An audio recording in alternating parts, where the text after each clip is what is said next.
Sa iba ustedes, si cosa más sabrosa na abrazo, si oscuro el tiempo, fuerte el ulan y viento.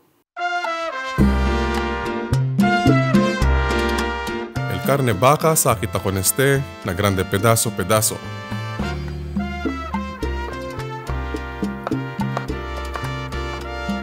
Dos pedazos de cardava, cortado. Un pedazo de patatas, cortado.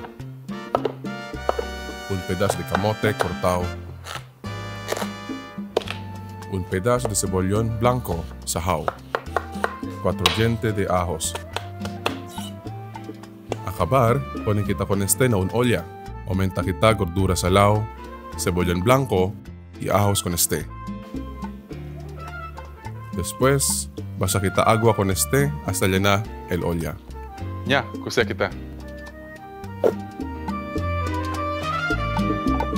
Hirví hasta queda blando el carne. No olvida kita con el scam, ta subir na agua.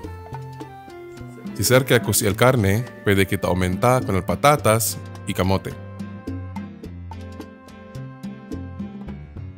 Puedes tú chequear si blando ya el carne o patatas usando un tenedor.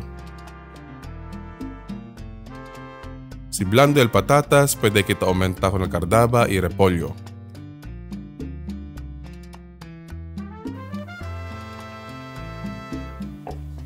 Si cocide todo, puede tú apagar con el fuego y aquí kita puede poner con el bok choy, garbanzo y frijoles de Baguio que pronto lang con este cocí. Ito de sal. Después, puede kita chequear si necesita aumentar sal o pimienta.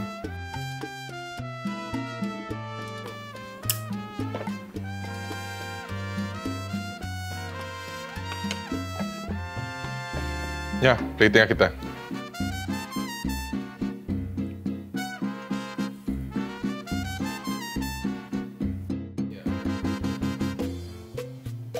Ara probay kita datun pochero de vaca.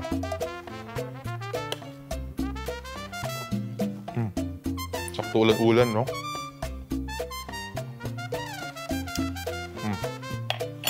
Perfect todo. Hindi overcook. Kanon nyo lang kayo. Actually, mas kinuhay kanon. Pwede yan. For rainy days, for events, and birthdays. Yeah, kumay kita.